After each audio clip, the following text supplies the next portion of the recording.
Welcome to Coffee Break with Rachel Vigil, presented by Superbook Sports. Taking a daily look at the biggest stories in Denver sports and interacting live with you, the Coffee Break fam. So sit back, relax, grab a cup of joe, and enjoy your coffee break. Here's your host, Rachel Vigil. Hello, everybody. Happy Monday, you guys. Wow, there's so much to talk about. The Broncos finally beat the streak and hand Patrick Mahomes his first road divisional loss. That's insane to even think about when you think about Patrick Mahomes' career. But you guys, the Broncos beat them. There's so much to get into. I'm very hopeful that Andrew Mason is going to be able to join the show. Sean Payton typically does his media, and he started a little bit late this morning. So, of course, Andrew Mason getting all the details, the head coach of the Denver Broncos. And hopefully, like I said, he'll be able to join us. We have a poll going on our YouTube. If you are watching on YouTube, make sure you answered it. Are you thrilled? Is this the best Monday ever? Or did you really want Caleb Williams and you're a little disappointed the Broncos won? Let us know on that poll. Colorado has a college football team in the top 20. Heck yeah, they do, everybody. Air Force lands at number 17. We're excited about that. Of course, that comes at the loss of my Rams, but we'll take what it is. We're going to get into the Shiloh Sanders stuff too. Happy we broke the KC curse. Pat needs a nurse Broncos Monday. I actually am I'm so happy. Don't get me wrong that they won, but I almost wish Patrick Mahomes hadn't had the flu, and that wouldn't have been the excuse that I'm hearing from all of the Chiefs fans of oh, you got a sick Patrick Mahomes. The Broncos didn't actually do it. If he was healthy, everything would have been fine. I hate when there's little tiny excuses that so many people can use to get out of a loss. It drives me crazy, but I'm thrilled that the Broncos got it done.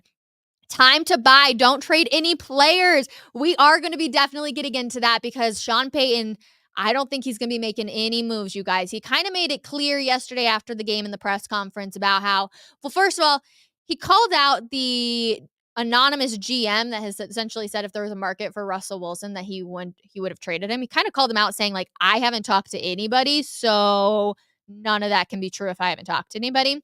And I think this was a turning point, you guys. And I'm actually going to run a poll real quick. I want to run this poll with you guys. I think it was a huge turning point for the Denver Broncos and just getting that confidence of hey, we can do this. We're a good team. We have our game plan. Things are starting to click. I just think that things are slowly starting to come together. 83% of people are saying they are thrilled about the Broncos win. So I'm really happy to see that too, you guys. I can't believe it.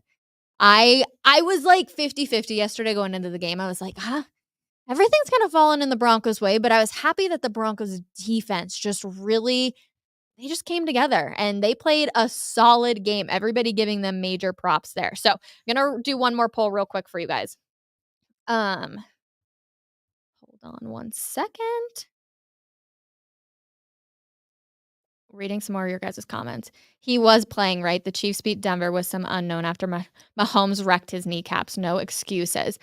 Kelsey did, in fact, play, and of course, I believe it was CBS is what the game was on. They had to throw up the numbers when Taylor Swift is in the building versus when she's not, and things didn't look too good for Travis Kelce. The Broncos defense just did a phenomenal job.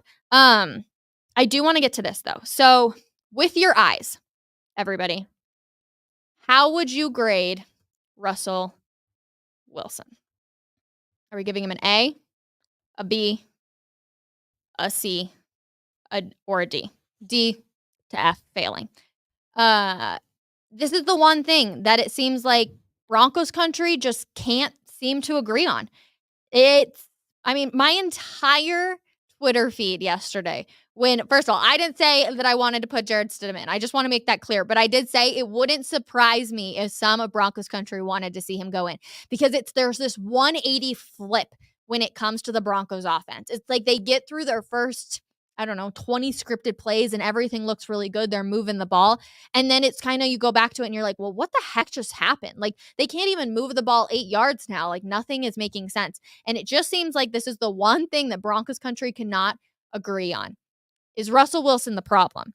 There are so many people in my DMs. People are saying he had no time. Both struggled in the pass protection. He had defenders on him. 100% Russ is just awful to watch. We cringe every snap he takes. Today is the day George Payton redeems himself. He needs to pick up the phone, contact his old employer, and convince them to trade for Wilson. I take a washing machine at this point for him. Other people saying the numbers may not be Star Wars-like numbers, but they are efficient. 16 touchdowns, 4 interceptions. See, that's your problem, Rachel. Russ doesn't have to cook. He can slow simmer, and the Broncos can still win. Now that we paid him $250 million to simmer, but regardless, Russ does not have to cook. You guys, Russ does have to cook for this team to be successful. You're not going to see a game like this every single week from the Broncos defense. They have to be able to move the ball. And it just seems like when I'm watching the game with my eyes, if I just take the stats out of it, there is a certain point in the game where I'm like, what just happened to Russell Wilson? He looked so good on the previous 10 plays, and then all of a sudden, he's like, can't even move the ball. He's like stuck in one way. Is it the defense is just making really great, moves to try and actually defend the ball? Like, I don't know what it is, but there's this very clear point in the game where you're like, oh, here we go, the 180 of what it is. I want to go back to see what you guys are grading Russell Wilson. People are giving him a B. B is passing, 46%. Curious. Defense didn't let KC score in the second half. No, they did not. Russ is an average QB for money he's paid. A C plus, Rachel. Russ threw 3 touchdowns to no picks. He's not the problem. They still need to move him. Flu or not, Broncos would have won this game. Okay, fascinating. I want to go back to this one. Russ threw 3 touchdowns and 0 picks. That's a true statement. But you tell me, would we have seen that numbers if it wasn't for special teams making moves, right? How many times did it feel like, oh, the special teams, we cannot forget where I think they were on the 10-yard line or whatever on the muffed punt, and you're like, oh my gosh, special teams making a huge move right there. Otherwise, the Broncos weren't able to get into the end zone. Special teams came in clutch. Defense came in clutch. How many times? With the amount of turnovers, 5 turnovers in that game, the score should have been like 40-something to 9. Not what it was. The offense struggled, and I got frustrated with Russell Wilson. I believe it was in the second quarter, like 3 minutes left to go in the first half. And I got frustrated because I watched Russ, looked like he connected multiple times with Courtland Sutton, and then he would just look away. Like Courtland Sutton was open. I think that he could have beat the defender on plenty of plays. And it looked like Russ had just connected with him and then had looked to the side, and you were like, Russ, just throw the ball. Like, let's not overthink this. So I got frustrated. And I was like, Courtland Sutton has to be frustrated with Russell Wilson at this point because you want to be able to go out there and make plays. Now, of course, we all saw Courtland Sutton and Russell Wilson after the game being able to just like give each other hugs. And it was like such a special moment. And you're so happy to see that. But it was also just like, all right, the offense kind of still struggled. If the defense hadn't made all of the plays that they did and special teams hadn't made all the plays that he did, what the heck would happen in this game? You can't bet against Patrick Mahomes. I know he didn't have a good game yesterday, but the defense really stepped up. And so I'm still concerned about this Broncos offense moving forward. 47% of people are saying Russell Wilson gives him a B. Let's see. Russ is not the answer. We only beat teams that play bad. Sean Payton has him not turning the ball over, Rachel. That's important. True. I feel like the game plan for how to protect Russ, in a sense, is starting to work a little bit. I don't say protect Russ as him not getting hit because he's getting hit left and right, it feels like, but protecting his stats, which I know a lot of people have criticized Russ for. I can kind of see that a little bit. So I don't know. I'm trying to really enjoy this win because it's a massive win. The locker room was so excited. The players were cheering. Like, it was such good moods all around.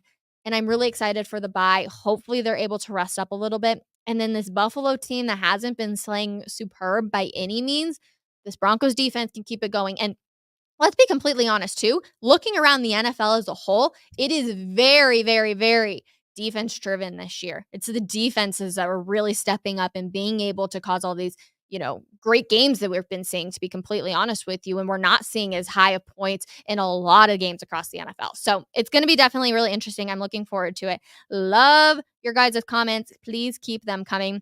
Andrew Mason, I'm hoping is going to join us here in a little bit, like I said. So I do want to talk about a few other things that are going on. In case you did not see the CU game on Saturday, they end up losing to UCLA, but the main story was about Shiloh Sanders and how he got ejected in the first half because of a targeting call. And lots of people were saying, yes, this is really a dirty play, or no, it is not a dirty play at all. And so I'm curious your guys', so let me know in the comments if you thought it was a dirty play or if you didn't think it was a dirty play. But 2 former NFL players have come to the defense of Shiloh Sanders, essentially saying, Richard Sherman said, he could have went low and likely ended this kid's season or career. That's what these calls will lead defensive players to do, to aim for the knee or lower body, shaking my head. I can guarantee you every offensive player would prefer this hit over a destructive hit to their lower body. Rob Gronkowski enters into the chat and says, Richard, baby, I 100% agree with you. This is coaching tape. That is the exact location on my body I would want to be hit in a situation like that. Receiving the ball and not seeing my blind side. If he went low, the chances of him being out for the season from an injury goes way up. In case you didn't see it, essentially Shiloh had hit this player, what to me looked like on the shoulder. I did not think that this was head-to-head contact. It didn't look to me like he lowered his head. It looked like it was straight on the shoulder. And I think it's interesting the fact that they're bringing up like this could end or this could force defensive players to start going for the lower bodies, which a lot of things can happen when that happens too. So I'm curious where you guys stand on this play. Please let me know in the comments. It's always something that I think as fans, we can get a little frustrated when we see a player from our team, I put that in quotation marks, where they get ejected, but there's always a safety to the game too. So I always want to have like a full look at it. If you're not rooting for CU or anything, let me know in the comments how you feel about it, because I feel like we can like see some bias every once in a while. It was definitely helmet to helmet. Interesting. I totally just see that hit was comparable to Kareem Jackson. I totally just see shoulder. I don't know about anybody else. Obviously, somebody says helmet to helmet, so that's what I see. CU needs to run the ball more. Man, they do really, really, really want Shedeur to thrive out there too. So they've got some tough games on their schedule coming up for sure. I'm like very, very, very interested to see how the rest of their season's going to go.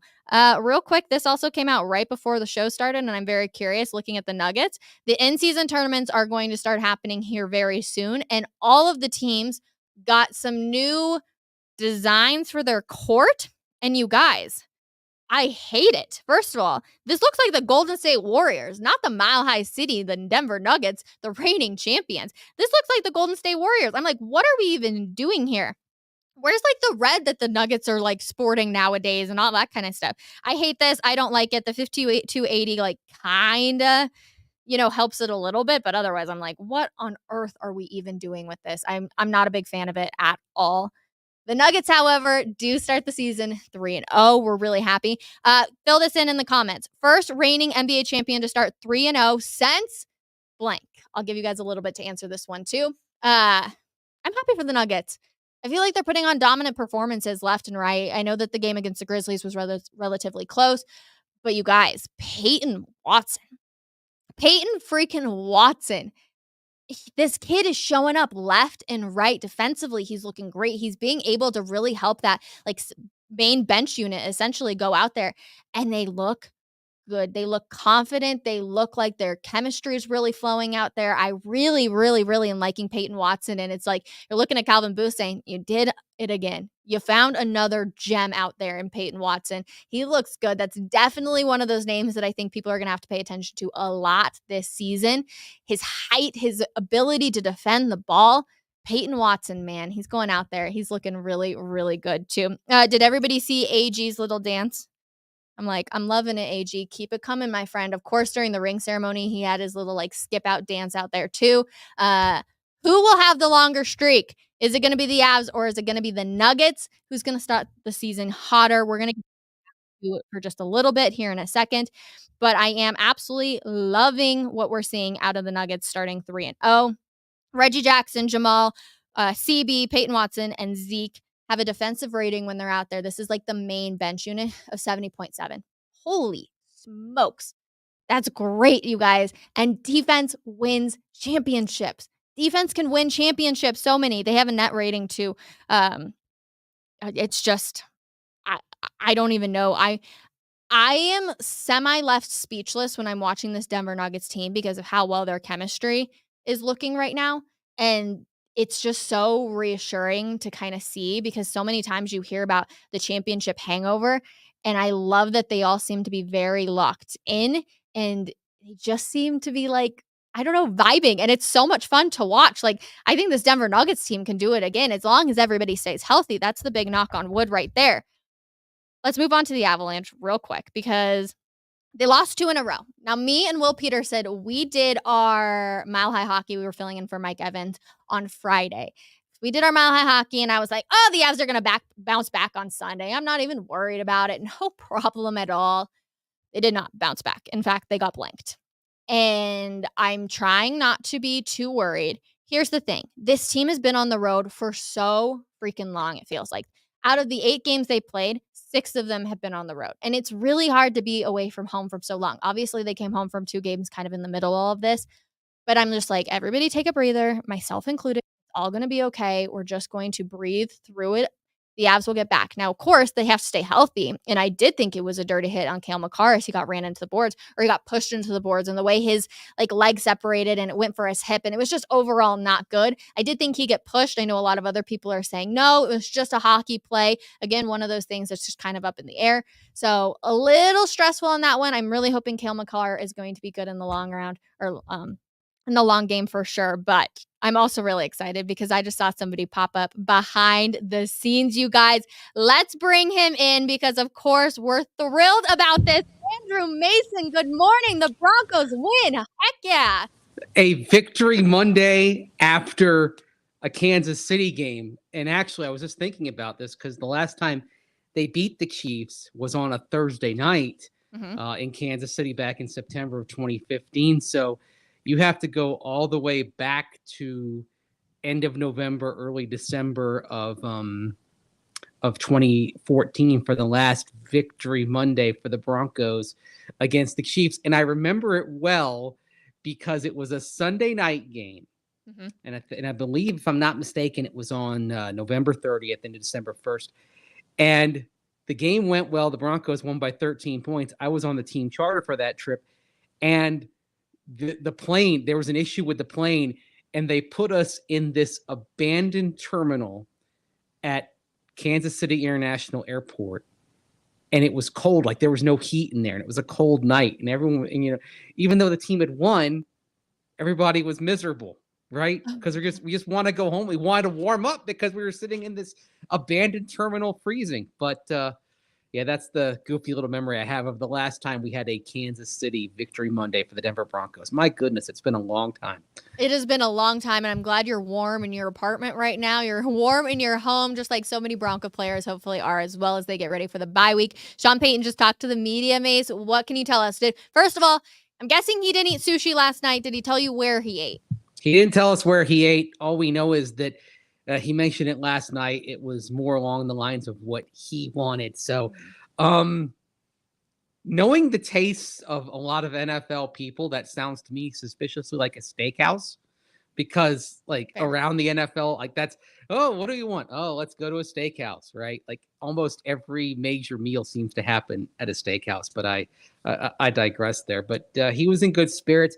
Nothing really newsworthy. He talked a little bit about the bye week process that he had. And interestingly enough, he got how he handles the bye from Chiefs coach Andy Reid, because Reid has had a lot of post-bye success going all the way back to when he was in Philadelphia. Of course, he became the Eagles head coach back in 1999. And one of the things that Reid said he did was, hey, the players and coaches, they come in on Monday, we review the film, and then they get lost for a week. So players and coaches are in today. After that, they're gone.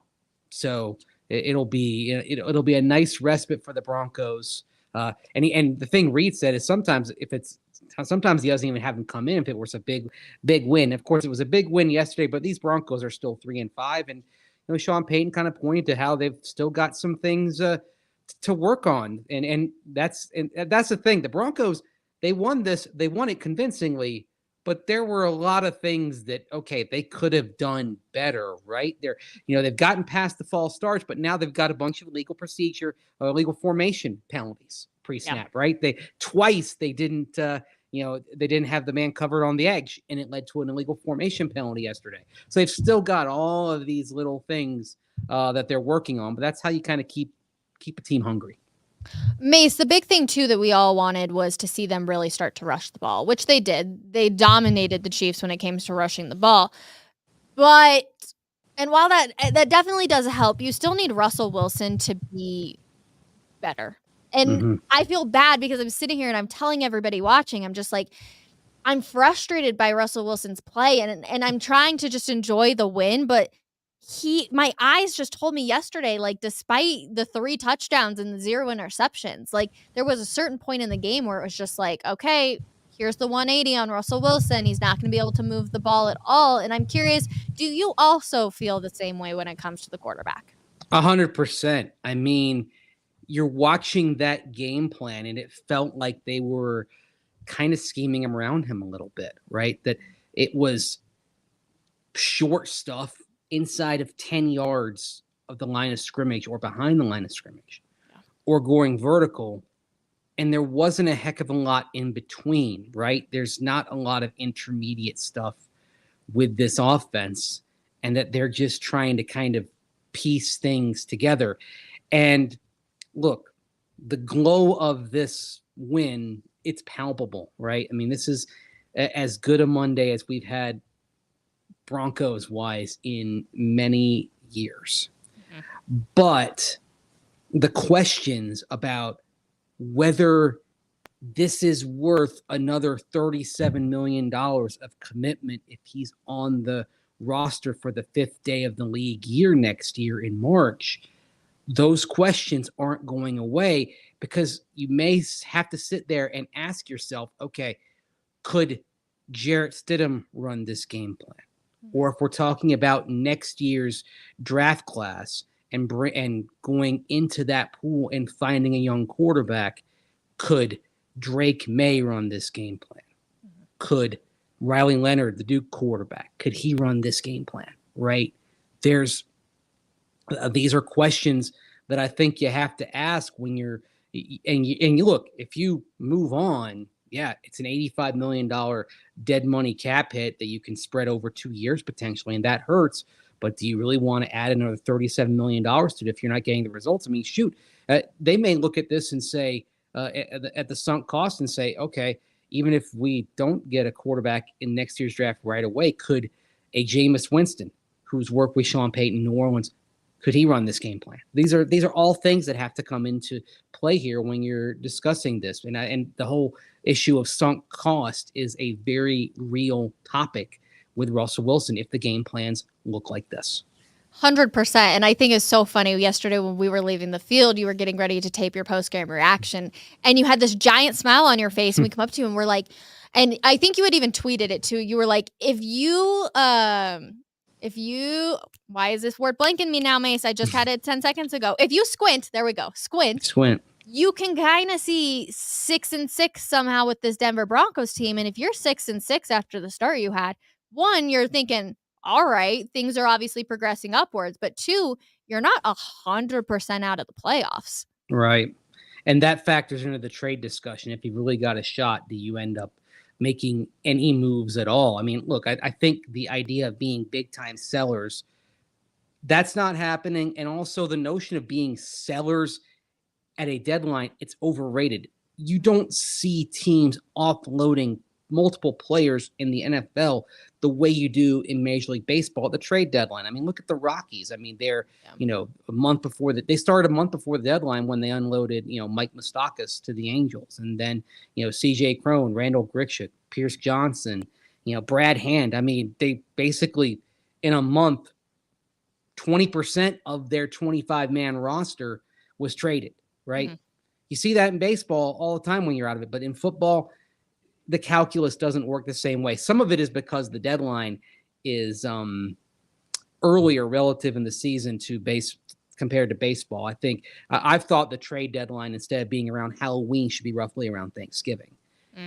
At about the 2/3 point of the season, which is when the baseball trade deadline is, and teams have a better idea of what they're dealing with. But yeah, you can see 6-6. Now, you look around the AFC and you look at the other teams that are in the mix. I mean, the Broncos, they're not in the best position, okay? Like they've already taken some losses that could hurt.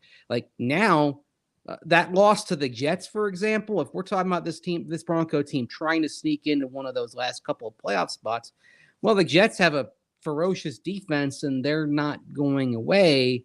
And so all of a sudden you lose the tiebreaker to them, right? Mm-hmm.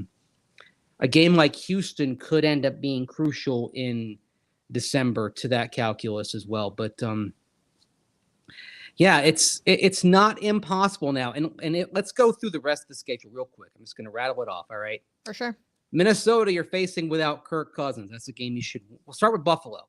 Yep. Buffalo is going to be tough. I'm saying Buffalo is probably still going to be a loss on Monday Night Football. Fair. Buffalo, Western New York on Monday night. That's not a place anybody wants to play. Minnesota, so that's 3-6, and everyone's going to have doubts. But here's where it gets interesting.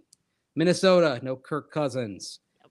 Cleveland, probably no Deshaun Watson, and PJ Walker's okay, but that's not that. That's a game that you expect at home that you got a good chance. You have a good chance to win. Houston, in Houston, that's probably a coin flip game, but you see how inconsistent they are. They just lost to Carolina, right? Yep.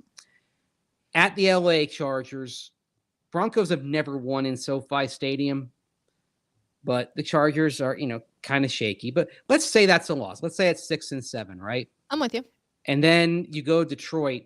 We've seen, as good as Detroit is, how is Detroit going to handle prosperity, and how are they going to handle big games, the likes of which that franchise has not played since 2016, the last time they were in the postseason, right? And then you come home and you get New England, you get the Chargers, and while you've struggled against the Chargers at SoFi Stadium, you've owned them recently in Denver. Justin Herbert's never won a game in Denver as the Chargers starting quarterback. Yep. And then you go to Las Vegas, which looks like a dumpster fire, and they could be just playing out the string at that point. So basically, I think you're right there at 9 wins, and maybe you find a way to get a 10th. And 9-8, that gets you right there on that cusp of being in the playoffs. I think it's still going to be really tough. The percentages don't favor a 3-5 team being a playoff team, but to use a quote from a Star Trek movie, you've turned death into a fighting chance to live. That's what the Broncos have. For sure. I love that we go through each game. I'm like, yep, I agree. Yep, I agree. Yep. Oh, yep, this one. And then you go back to that Jets game and you're like, if only they could have pulled this one out. And you see what the Jets are doing right now. And I mean, they just won. Like, you saw the quote. It was like 24 seconds by Zach Wilson. That's all he needs. So maybe the Jets are better than we all thought. All 3 of those home losses, you're sitting here today thinking, if only. Just getting one of them. Yep. And being 4-4, I'd feel really good about this team's chance to sneak into that last wild card spot if they were 4-4.